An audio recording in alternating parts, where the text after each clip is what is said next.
bakit ka ba nanaginip? So, hindi ako makakapalas. Bakit ka ba nanaginip? Na, tinatanong kita, ayaw mo sumagot. Grabe naman to. Ang dilim naman dito.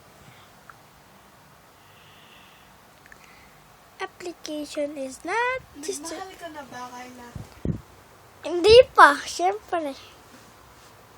Paano mo malalaman kapag yung isang tao pinapasa ka, mama? Lagi na lang bukas. Ganon. Hindi naman lagi ganun naman. Minsan, Walang wifi. sasabihin mo, di tayo bukas. Sasabihin niya, next year na lang, busy ako eh. Ganun sasabihin niya. Ano na, sir na lang. Ay, next time na lang, busy ako eh. Kaya tingnan mo, walang wifi, promise. Tingnan ko ah. Oo, tingnan mo, walang wifi. Merong wifi.